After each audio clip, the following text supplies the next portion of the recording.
Hurmatli do'stlar, 141-mavzuni davom ettiramiz. Bohr postulatlarini, ya'ni birinchi orbitada energiya, birinchi orbitadagi impuls momenti, radiusi, tezligi, chastotasi hammasini ko'rib chiqishimiz kerak edi. Qaraymiz. Bohr postulat. Birinchi postulat uchun mana bu yadro bo'ladigan bo'lsa, orbita, birinchi orbita, ikkinchi orbita, uchinchi orbita va hokazo n'inchi orbita. Shundiga n orbitasi bor. Endi mana shu elektronni vodorodnikini oladigan bo'lsak, H1 ga 1. Ya'ni mana shu vodorod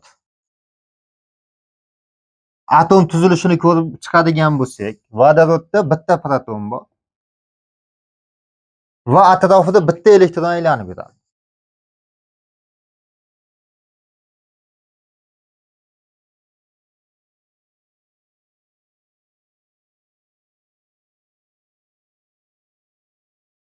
Mana shu orbita bo'ylab bitta elektron aylanib yuradi.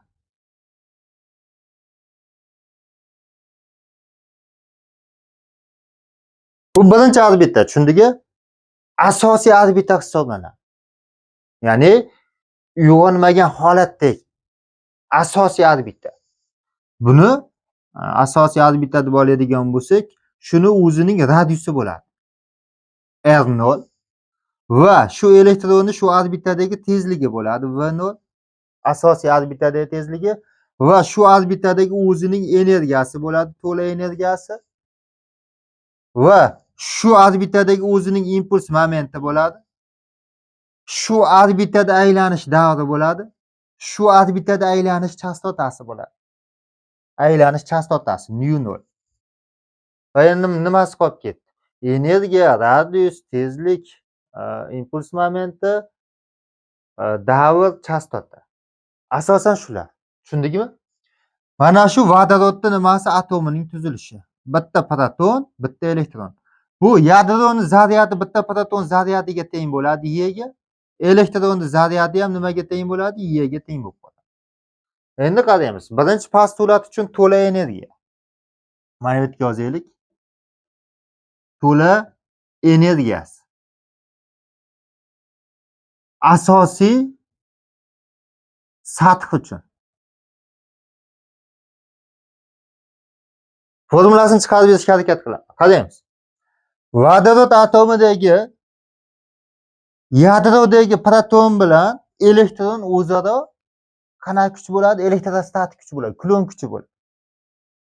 Kulon kuchi bilan ta'sirlashadi. Endi to'la energiyamiz bizda to'la energiya E potensial plyusdan E kinetik.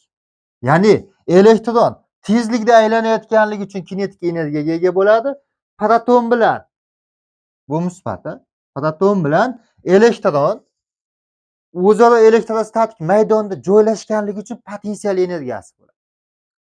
Demak, buning kinetik energiyasi m elektron v kvadrat taqsim 2 bo'ladi. V bizda o'sha orbitadagi tezligi v0 kvadrat taqsim 2, potensial energiyasi esa elektrostatik potensial energiya nima edi? K E proton E o'zi formula K Q1 Q2 taqsim edi. Q1 ga elektron zaryadini olyapmiz, Q2 ga proton zaryadi. Bittasi musbat, bittasi manfiy bo'ladigan bo'lsa, potensial energiya manfiy bo'ladi. Minusdan K E kvadrat bo'ldi, taqsim R0 bo'lyapti. Ikkalasini qo'shib yuboramiz. Shunda to'la energiya m elektron v kvadrat taqsim 2 plyusdan mana bu narsa. Demak, qo'shib yuborganimizda oldidagi minus bilan minusdan K E kvadrat taqsim R0 degan formula hosil bo'lib qolyapti. Mana shu to'la energiya. Yana bitta narsa bor bu yerdaki. Qaraymiz. Mana shu proton bilan, ya'ni yadro zaryadi protondan iboratda, atrofida aylanuvchi elektron bu vodorod atomi. Tushundingmi? Qanaqa kuch bilan ta'sirlashadi? Kulon kuchi bilan. Kulon kuchi bilan proton elektronni o'ziga tortib turadigan bo'lsa, F kulon kuchi. Bu aylanma harakat qilganligi uchun R0 masofadan tortyapti-da. Aylanma harakat qilganligi uchun nima hosil bo'ladi bu yerda? Markazdan qochma kuch hosil bo'ladi. mv kvadrat taqsim R0 degan markazdan qochma kuch hosil bo'ladi. Mana shu kulon kuchini markazdan qochma kuch muvozanatlab turadi. Xuddi quyosh atrofida yer aylanadi-yu. Agar yer aylanishdan to'xtasa, quyosh o'ziga tortib oladi. Demak, yer aylanganligi uchun markazdan qochma kuch o'sha gravitatsiya kuchini nima qiladi? Kompensatsiyalaydi. Bunda ham kulon kuchini markazdan qochma kuch kompensatsiyalaydi. Demak, ikkala kuch tenglab olamiz. F kulon kuchi teng m elektron v0 kvadrat taqsim r markazdan qochma kuch bo'ldi bu. Birinchi orbita uchun r0 v0 lar birinchi orbita. Kulon kuchini o'rniga k q1 q2 taqsim r kvadrat. Q1 o'rniga y olamiz, q2 o'rniga m olsak y kvadrat bo'ladi, pastda r0 ning kvadrati. Mana shu joydan mana bu yerdagi m v0 kvadrat o'rniga nima qo'yib olamiz? Demak, m v0 kvadratimiz nimaga teng bo'lib qoldi? Qarang, bu bunga ikkalasini ko'paytmasi, bittasi qisqarsa k y kvadrat taqsim nimaga teng bo'ldi? R0 ga teng bo'lib qoldi. Bittasi qisqargani. Endi mana bu yerdan qaraymiz. Mana bu narsa nima ekan? M v0 kvadratimiz mana. M v0 k y kvadrat taqsim R0 mi? Bu degani nimaga teng edi? Demak, k y kvadrat taqsim R0. K y kvadrat taqsim R0 buni o'rniga qo'ydik, pastda 2 turibdi. Demak, qarang. Kinetik energiya k y kvadrat taqsim 2 R0 ekan. Potensial energiya minusdan k y kvadrat taqsim R0 ekan. Bu yerdan to'la energiya chiqadi, to'la energiya. Mana buni o'rniga buni qo'yib olamiz. Buni ayirib olamiz keyin. Xo'p. M v0 kvadrat taqsim 2 miz k y kvadrat taqsim 2 R0 ayirib tashlaymiz.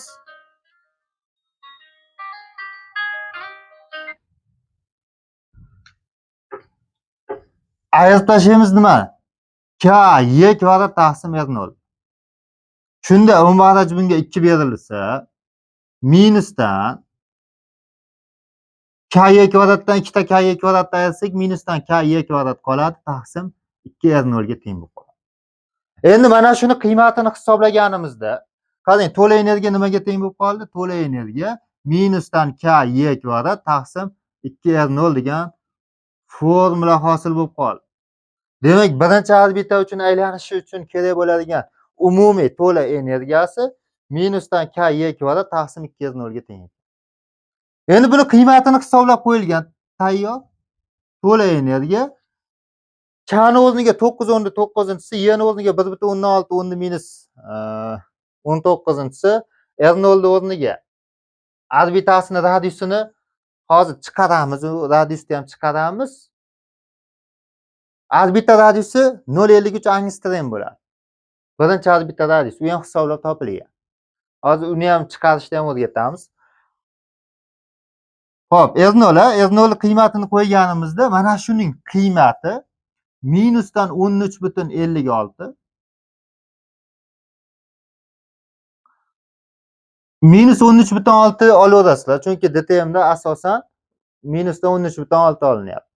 Aslida mana shu qiymatini hisoblasangiz minusdan 13,56 elektrovolt chiqadi. Elektrovolt. Demak, to'la energiyamiz mana shunga teng ekan. Kinetik energiyamiz nimaga teng bo'ladi? Y kinetik energiya mana bu narsada shu nimaga teng? K y kvadrat taqsim 2 R0 mi?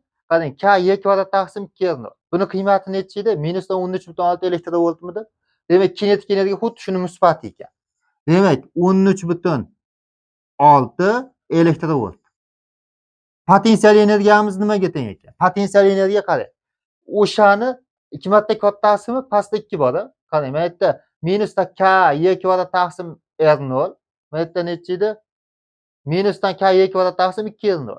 Taqsim 2si bor, minus 13,6. Demak, bundan 2 marta kattada bu. Necha bo'ladi? 27,2 mi? Minusdan 27,2 elektrovoltga teng ekan. Endi qarang, ikkalasini qo'shsak, mana bu yerda yig'indisi bor. ikkalasini qo'shsak 13,6 elektrovoltga minusdan 2,7 minus 27,2 elektrovolt qo'shsak minusdan 13,6 elektrovolt chiqadi. Shunga demak mana shu vodorod atomidagi birinchi orbitadagi elektronning to'la energiyasi nima ekan? Minus 13,6 elektrovolt. Buni joulga o'tkazish uchun yana qiymatini qo'yib olasizlar. 1,6 10 minus 19 ko'paytirib olasizlar. Kinetik energiyasi nimaga teng ekan? 13,6 elektrovoltga. Yana nimasi bor? Potensial energiyasi nimaga teng ekan? Minus 27,2 elektrovoltga teng ekan. Shunga bu narsa maytdagi kuchlar tengligidan ham kelib chiqadi. Demak, asosiy sath uchun to'la energiyani nima qildik? Ko'rib o'tdik. To'la energiyasini, keyin yana nimasini? Kinetik energiyasini va potensial energiyasini ko'rib o'tdik. Endi asosiy sath uchun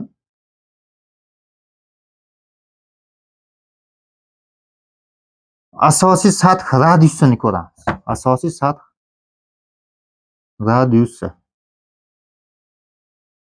R0. Ya'ni elektron asosiy sathda, ya'ni birinchi sathda qanday radiusli orbita bo'ylab aylanadi? O'shani ko'rib o'tamiz. Buning uchun nima qilamiz? Mana buni qiymati bor-da, to'g'rimi? Kinetik energiya. Kinetik energiyani, ya'ni kinetik energiyasi nimaga teng edi? K Y kvadrat taqsim R0, 2R0 ekan. Shu nechiga teng edi? 13,6 elektrovoltga tengmi? 13,6 elektrovoltga teng. Mana shu yerdan R0 ni topadigan bo'lsak, R0 tepaga chiqadi, bu pastga tushadi. K Y kvadrat taqsim 2 ko'paygan 13,6 elektrovolt pastga tushdimi bu? R0 ga teng bo'ldi. Shuni qiymatini hisoblaganda, endi olimlar hisoblaganda shuni o'zimiz ham hisoblaymiz. Hisoblasak K ni o'rniga 9 o'rni 9-inchisi, Y ni o'rniga 1,6 uni kvadrati bo'ladi, keyin 13,6 Y ni o'rniga yana 1,6. Qiymatlarini hisoblasak, mana taxminan hisoblaylik. Bu Y bilan bittasi ketadi, 1,6. 9 45 bo'lganda ham hop 9 bo'lsa, 45 ga qisqarsa, 2 ta 45, 2 lar 45 3. Pastda 3 bo'ladi. Tepada 1,6. 1,6 ni 3 ga bo'lsak 5,3 bo'ladi. Ya'ni o'sha to'g'ri chiqyapti mana 0,53 10 ning minus 10-chisi bo'lib qoldi. Metrda bu. Endi mana bu 10 ning minus 10-chisini 1 angstrom deyilaveradi. 1 angstrom bu 10 ning minus 10-chisi metrga teng ekan. Sizlarda radiusda angstromda so'rasa, demak mana shu 1 angstromda o'rniga 10 ning minus 10-chisini qo'yib hisoblanadi. Bu uzunlik o'lchov birligi hisoblanadi. Misol uchun 2 angstrom 2 ko'paygan 10 ning minus 10-chisi. Atomning yadrosining o'lchami asosan mana shularda o'lchanadi. 10 ning minus 10-chilarda o'lchanadi. Shunga yadrosining o'lchami asosan shularda o'lchanadi. Atomning o'zining o'lchami, misol uchun mana yadroning o'lchami 10 ning minus 10-chisida. Atomda o'ziniki 10 ning minus 10-chisida, mana eng chekka orbitasiniki, mana eng chekka orbitasini diametri shu 10 ning minus 10-chilarida o'lchanadi. Yadroning o'zining o'lchami 10 ning minus 15-chisi, 10 ning minus 14-chisi darajalarida o'lchanadi. Ya'ni 10 ning 5-chisi marta katta bo'ladi yadrodan atomning o'lchami. Mana yadroning o'lchami atomning jami o'lchamidan 10 ning 5-chisi marta kichkina bo'ladi. Bunaqangi savol ham bor. Demak, birinchi orbita radiusini R0 deb oladigan bo'lsak, bu nechiga teng bo'ldi? 0,53 angstromga teng ekan. Metrda bu. Mana 0,53 angstrom. Buni soddaroq o'zimiz tilda yozadigan bo'lsak, angstrom emas, boshqa tilda yozadigan bo'lsak, necha bo'lyapti? 5,3. Unda nechinchisi bo'ldi? Minus 11-chisi. 10 ning minus 11-chisi metrga teng bo'lib qoldi. Birinchi orbita nimasi bo'ldi? Radius. Mana yerga yozib qo'yamiz. Vodorod atomi uchun To'la energiyamiz nimaga teng bo'ldi? 13,6 minusdan elektrovoltga teng bo'ldi. Kinetik energiyamiz nimaga teng bo'ldi mana? 13,6 elektrovoltga musbatidan bo'ldi. Potensial energiyamiz nimaga teng bo'ldi? Shuni 2 baravar bo'ldi. Minusdan 27,2 elektrovoltga teng bo'ldi. Endi orbita radiusi. Orbita radiusimiz nimaga teng bo'lyapti? 0,53 10 ning minus 10-si metrga teng bo'lib qoldi. Endi boshqalarini ham topib boraveramiz. Endi hozir to'lib qoldi-da, mana bu yerda o'chiraman.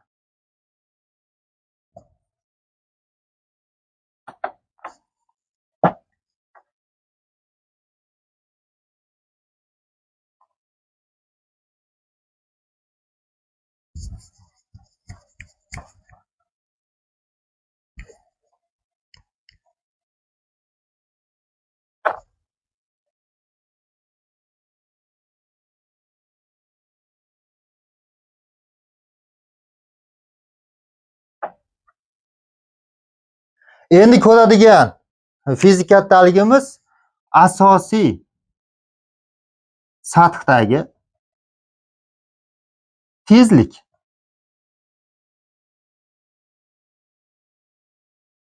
V0. Ya'ni mana shu vodorod atomida, mana H1 ga 1. Vodorod atomida birinchi orbitada qanday tezlikda aylanadi elektron? Shundaga o'shani topamiz.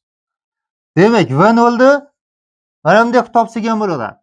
Y kinetik energiya m elektron v kvadrat taqsim 2.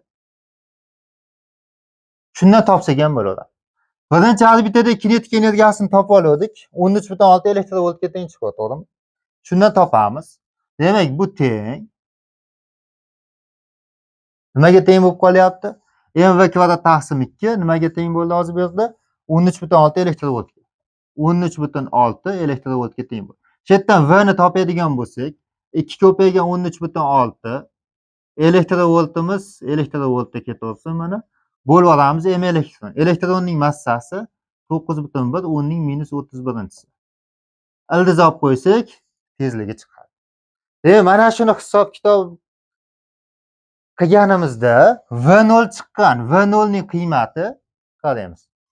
V0 ning qiymati xo'p 2,2 10 ning 6-si metr taqsim sekund chiqadi. Demak, yana bitta kattalik topdik.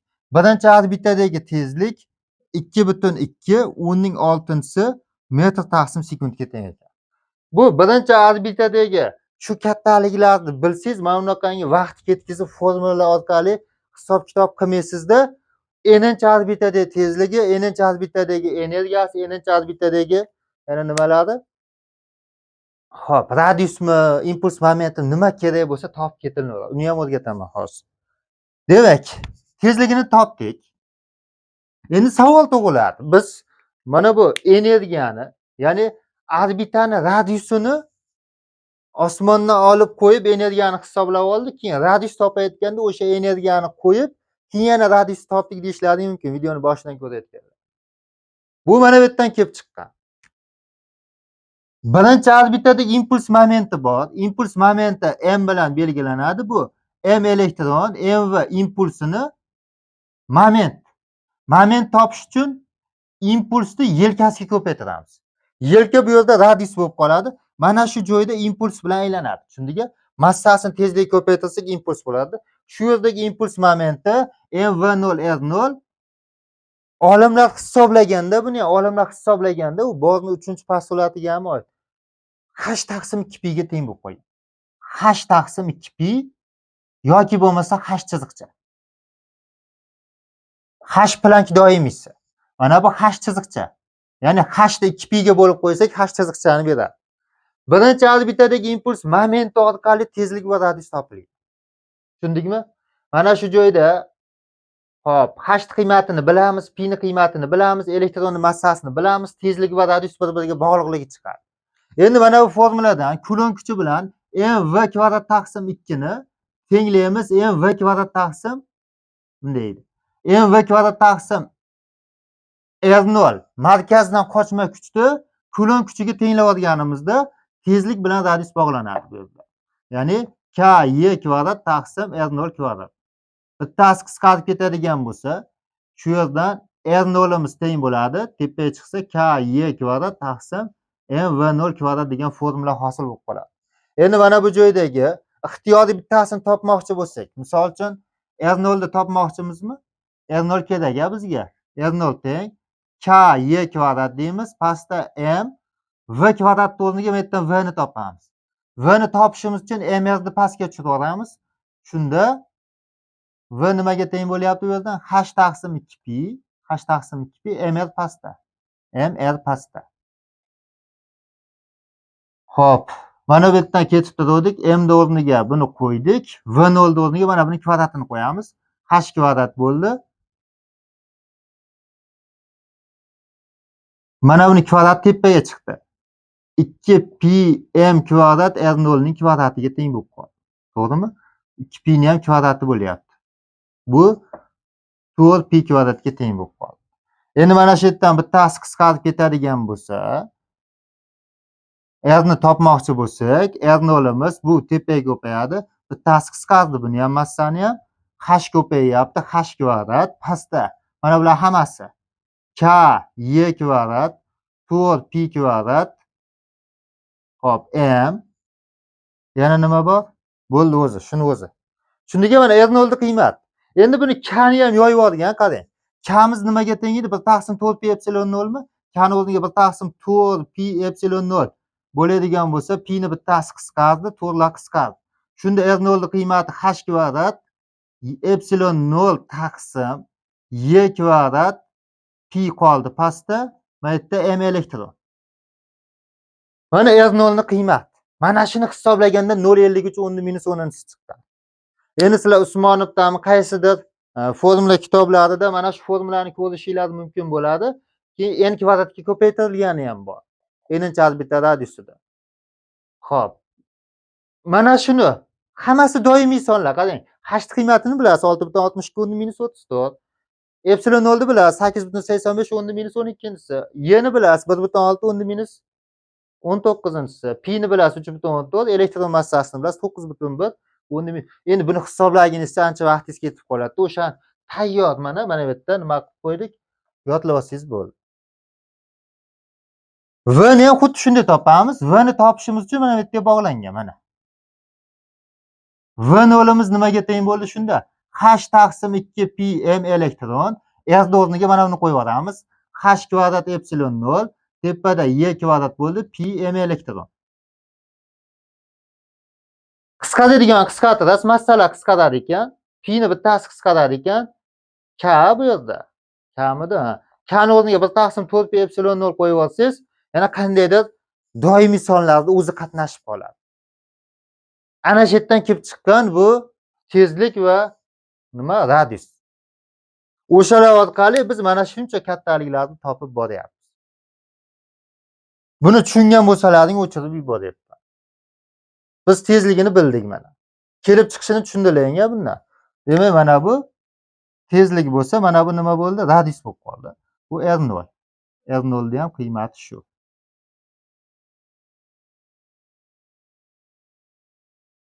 Asosiy sathdagi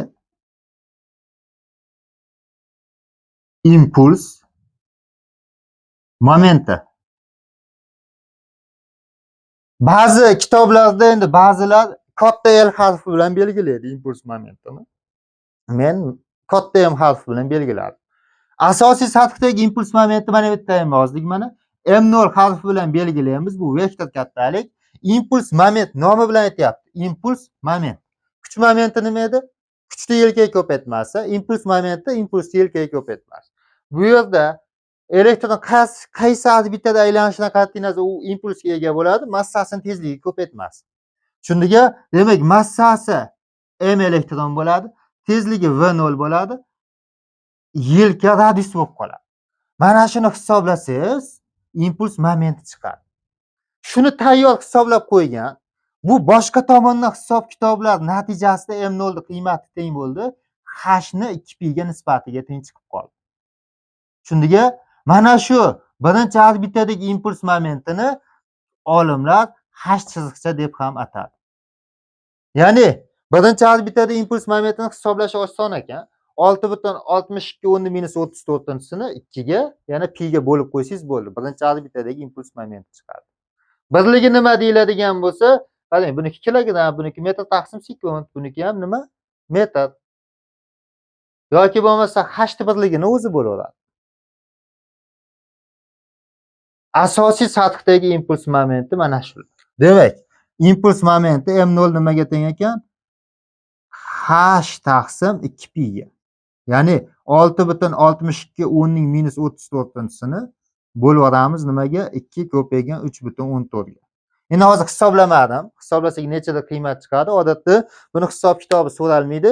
8-orbitaga yoki 3-orbitaga o'tganda impuls momenti necha marta o'zgaradi? 2-orbitaga o'tganda impuls momenti necha marta o'zgaradi? 2 dan 4 ga o'tganda impuls momenti qanday o'zgaradi degan savollar bo'ladi. Hozir n-chi sathdagi shu kattaliklarni topamiz. Biz hozir asosan birinchi orbitadagi hamma kattaliklarni topib olyapmiz. Tushundikmi buni? Endi nima qilamiz? Endi birligini yozib qo'ysak buni bo'ldi. H birligi nima edi? O'zi energiyamiz h nu bo'ladigan bo'lsa, h topsak energiya taqsim nu. Nuniki bir taqsim sekund, demak joule sekund ekan.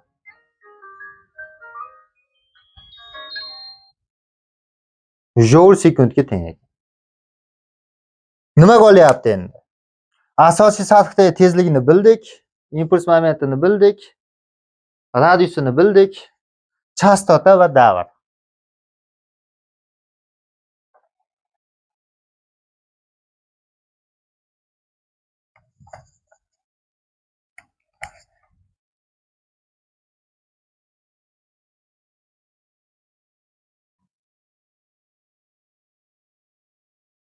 Qarang. Asosiy sathdagi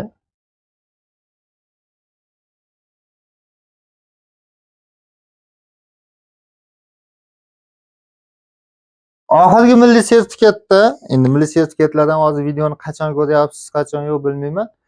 Mana 2025-yil may oyidagi sertifikatda asosiy sathdagi chastota nechanchida sathga o'tganda qanday o'zgaradi deb berdi-da. Misol uchun, birinchi sathdagi chastota 3-sathga o'tganda qanday o'zgaradi degan.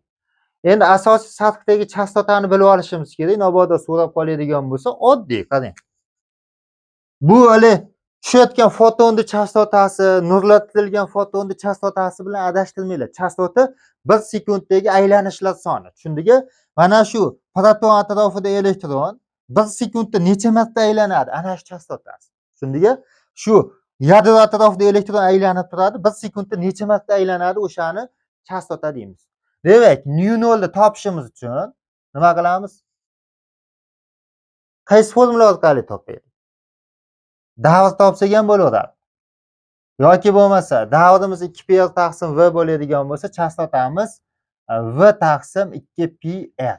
Bu birinchi orbita bo'lgani uchun v0 qo'yamiz, keyin nima qo'yamiz? Radiusga r0 qo'yamiz. Bo'ldi, shuni hisoblab qo'ysak bo'ldi. v0 o'rniga tayyor bilamiz, mana 2,2, r0 o'rniga 0,53 -10-10.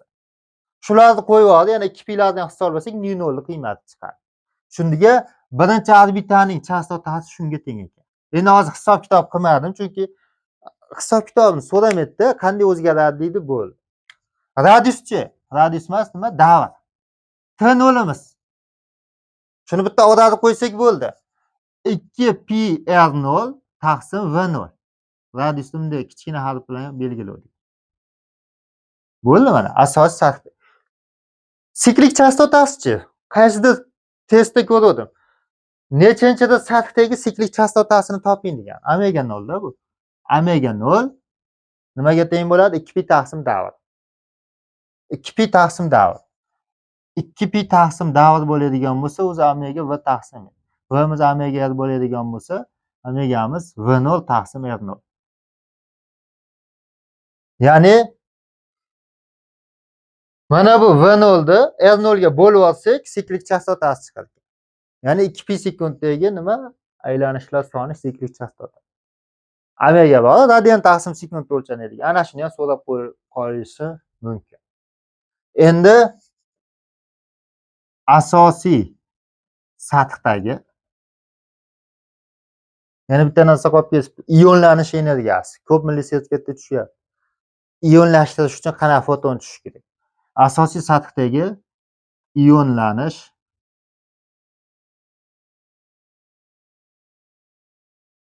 energiyasi. Mana bu yerga yozib qo'yaylik. Nu nolimiz nimaga teng ekan? V0 taqsim 2 pi R0 ga teng ekan. T nolimiz nimaga teng bo'ldi? Teskarisi 2 pi R0 taqsim V0. Ionlanish energiyasi A0. A0 harfi bilan belgilayamizda. O'zi ionlanish energiyasi nima? Mana shu vodorod, bitta proton, bitta elektroni bor, to'g'rimi? Qayerdandir energiya bersangiz bu vodorod atomiga qayerdan? Xohlasangiz tagiga olov yoqib yuboring. Xohlasangiz quyoshga qo'yib qo'ying. Quyoshdan foton tushadi. Olovdan issiqlik energiyasi beriladi. Yana boshqa elektronni tezlik bilan harakatlantirib keling. Boshqa elektron tezlik bilan kelib urilganda, mana bu elektronga urilib, energiyasini bunga beradi. Elektronni atomdan ajratib chiqarib yuboradi. Orbitasini buzib yuboradi xullas. Mana shu elektron orbitani tark etsa, misol uchun mana birinchi orbita, mana shu yerda turgan elektron chiqib ketdi. 2 ga o'tdi, 3 ga o'tdi, 4 ga o'tdi. Atomni tark etdi xullas. Ya'ni atom tuzilishini oladigan bo'lsak, mana bu proton bo'lsa, elektron nima qiladi? Mana yerda aylanib yuribdi. Mana shu sathlardan chiqib ketdi. Mana shu elektron chiqib ketdi. Elektron emissiya bo'ladi mana shu. Shunda atom ionlanadi. Plus E ionga ega bo'ladi. Chunki elektronni yo'qotsa, o'rnida plus qoladi. Plus E ionga ega bo'ladi. Ana shuni ionlashtirish energiyasi, buni to'la energiyasini yo'qotish kerak. To'la energiyasi nimaga teng edi mana? 13.6 elektrovoltmi?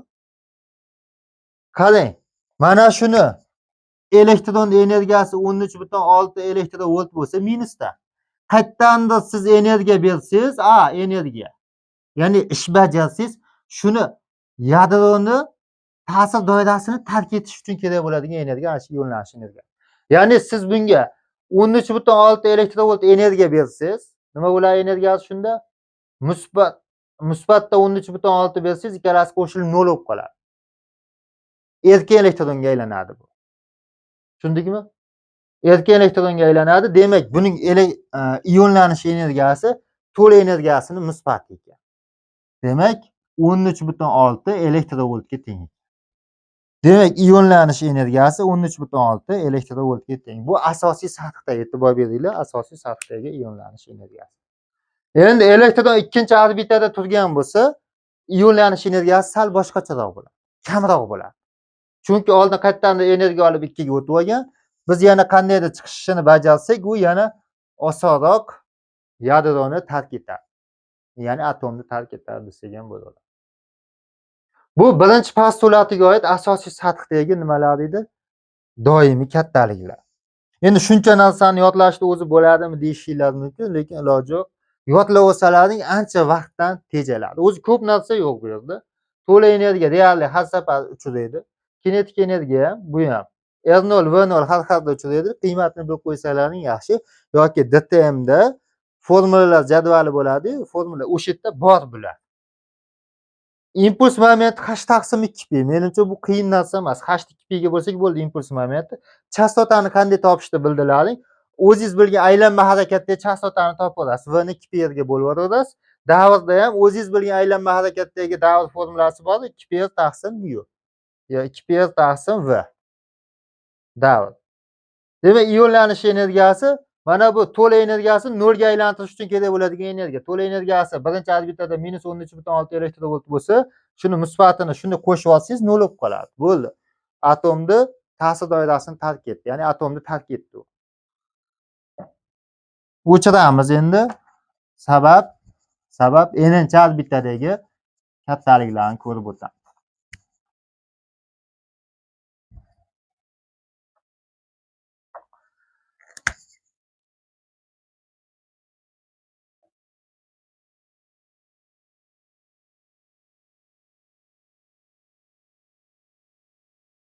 Qarang, n'inchi orbitadagi energiyasini toping deydi. Misol uchun biz birinchi orbitadagi energiyasini 13,6 elektrovolt dedik-ku.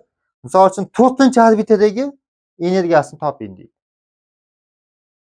4-chi orbitadagi energiyasi mana bunday bo'ladi, qaraymiz. n'inchi orbitadagi energiya dastlabki orbitadagi energiyadan, buni E0 deymizda. E to'la, bu yana nimaga teng? E0. Birinchi orbitadagi energiyadan n kvadrat marta kichkina bo'ladi.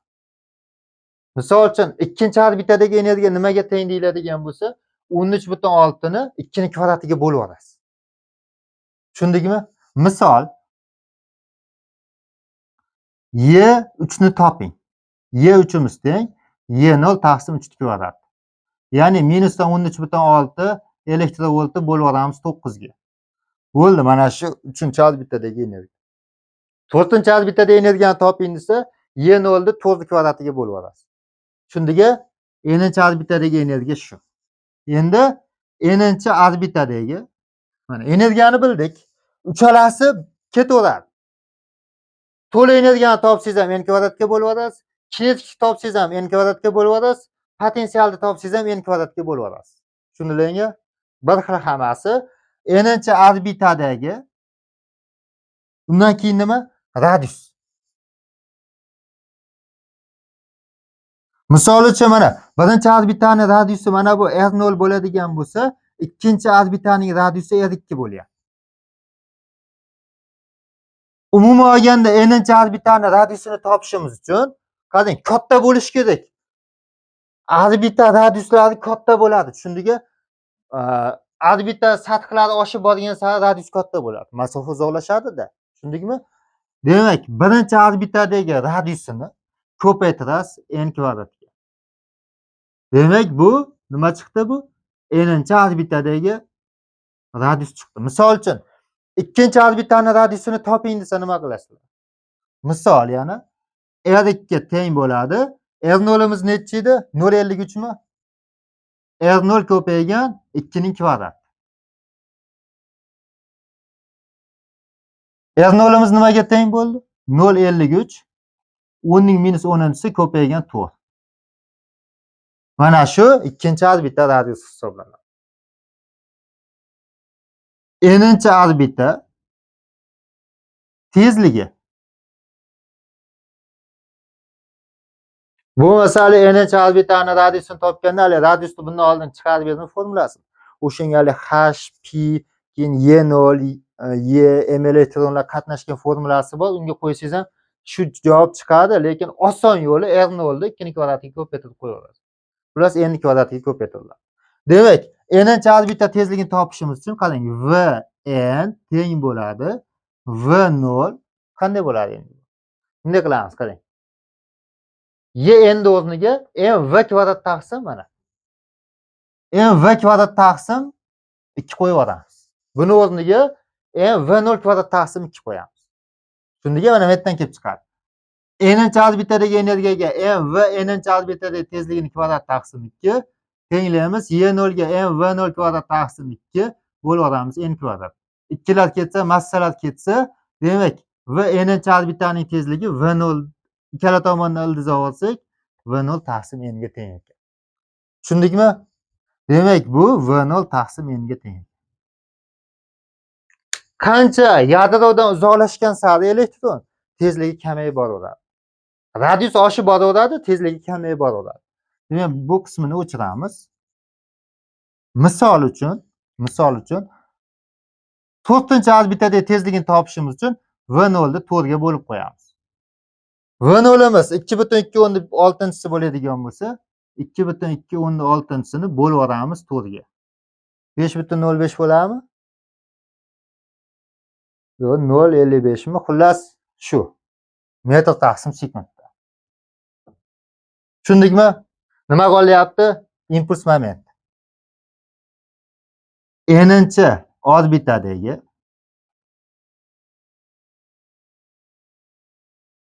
impuls momenti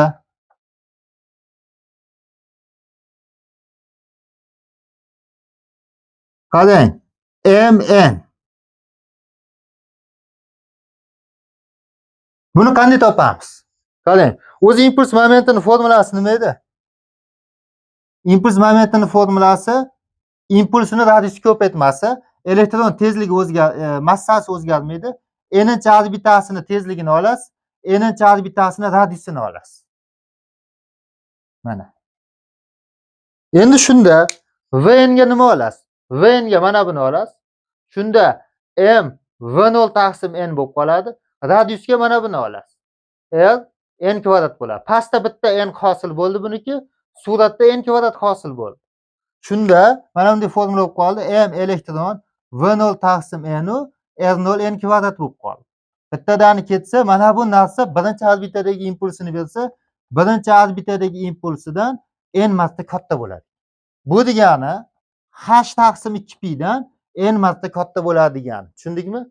Mana bu h taqsim 2pi dan n marta katta. Misol uchun, ikkinchi orbitadagi impuls momenti shuni ikkitasi. Uchinchi orbitadagi impuls momenti h taqsim 2pi ni 3 ga ko'paytirasiz. Boya savolda aytdim-ku, 2 dan 4 ga o'tganda impuls momenti qanday o'zgaradi? 2 da 2h taqsim 2pi, 4 da 4h taqsim 2pi. Bitta bo'lib olsangiz bo'ldi. Qanday o'zgarganligi chiqadi. O'zgarishini topishni o'rganib oldilarmi? O'chirib asosiy formulasini yozib qo'yaman. Demak, m0 ko'paygan n bo'lib qoladi. Impuls momenti oshar ekan. Buni qiymati mana misol uchun 5-chi yana tezlik yozyapman. 5-chi orbitadagi impuls momenti nimaga teng ekan? H taqsim 2pi ni 5 ga ko'paytmas ekan. Tushundingmi? Endi ionlanish energiyasi. N'inchi orbita ionlanish energiyasi. Doska ham to'lib qoldi, demak A n ni topamiz. Bu degani nima degani? Qarang, ionlanish energiyasi minusdan yn. Tushundingmi? Boya mana to'la energiyani minusga ko'paytirib olsak, 13.6 elektrovolt chiqadi anol. Endi n'inchi orbitaniki ham xuddi shunday bo'ladi. N'inchi orbitani ionlanish energiyasi misol uchun 3-sathda turibdi elektron. 3-sathdan ionlashtirish uchun kamroq energiya kerak bo'ladi. Y0 3-sathda energiyasi Y0 taqsim n kvadrat bo'ladi. Mana bunga teng bo'ladi. Endi ionlanish energiyasi shuni nisbati bo'ladi. 13.6 ni 9 ga bo'lib olsak, taxminan necha bo'ladi? 1.36 mi, 1.25 mi chiqadi-da? Yo'q, 1.40. Xullas, ana shu 13.6 ni 9 ga bo'lib olsak, nechada chiqadi? Ana shuni nisbati ionlanish energiyasi. Ya'ni shuncha energiya bersak, yana shuni nisbatiga qo'shib olsak 0 bo'lib qoladi, atom tark etadi elektron. Demak, n'inchi orbitadagi ionlanish energiyasi Y0 taqsim n kvadratga teng ekan. Musbat ekan. Tushundingmi? Mana Y0 taqsim n kvadrat. Yoki bo'lmasa, mana yerga yozsak ham bo'laveradi. A0 N'imiz teng A0 dan n kvadrat marta demak kichkina ekan. A0imiz mana 13.6 elektrovolt edi. Shuni n kvadratga bo'lib olsak, ionlanish energiyasi chiqar ekan. Bu demak, borni birinchi postulatidagi hammasi. Endi chastotalarni qanday bog'laymiz? Chastota sig'adimi ekan? Mana yerga yozib qo'ya qolaman, qaraymiz.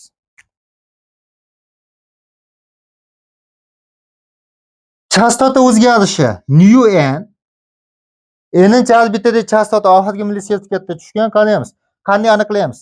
V0 o'rniga mana yerga Vn bo'ladi, mana yerga Rn bo'ladi. Vn qo'yganimizda V0 taqsim n bo'ladi. Mana yerga V0 taqsim n bo'lsa, R ga qo'yganimizda nima bo'ladi? R ko'paygan n kvadrat. V ni pastidagi n bilan R0 ga ko'payadigan mana bu n kvadratlar ko'payib ketadi. Men yozib ko'rsatay. Vn o'rniga V0 taqsim n olamiz. 2pi turibdi. Rn o'rniga R0 ko'paygan n kvadrat olamiz. V0 R0 2pimiz mana bunga nu0 ga teng bo'lsa, nu0 dan n kvadrat marta kichkina bo'lib qoladi. Demak, chastotada nu 0 taqsim n kubi degan formula hosil bo'lib qoldi.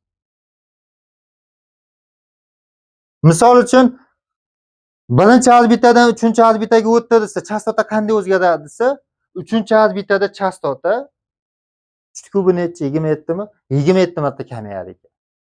Davrchi Tn. Shuni teskarisida mana qo'yamiz. Buni o'rniga Rn R0 n kvadrat v taqsim n. Demak, T0 ko'paygan n kubi. Davr nima bo'ladi ekan? N kubi marta oshadi ekan. Yana bitta sizlarga lifehack bor. Mana shu davr, radius, tezlik Kepler qonuniga ham tushadi. Keplerning 3-qonuni bor-ku. Ya'ni T1 taqsim T2 ning kvadrati, R1 taqsim R2 ning kubi, V2 taqsim V1 ning 6-si. Mana shular bir-biri bilan shunday bog'langan. Savolda aytish mumkin, tezligi 2 marta oshsa, davr qanday o'zgaradi deydi. Yoki tezligi 2 marta oshsa, radius qanday o'zgaradi deydi. Tezligi 2 marta oshsa, demak katta sarfdan kichkina sarfga o'tgan bo'ladi. 2 dan 1 ga o'tgan bo'ladi, tezlik 2 marta oshsa. Tezlik 2 marta oshish uchun n necha marta o'zgarishi kerak? 1 taqsim 2 marta. Dastlab 2 da turgan bo'lsa, 1 ga o'tsa, tezligi oshadi. Demak, mana buni o'rniga nima qo'yib olasiz? 1 taqsim 2. Radius 4 marta kamayadi ekan shunda. Endi shunga o'xshagan joylari ham bor bu mavzumizda. Mana buni qo'ygani ham joy qolmadi doskamizda.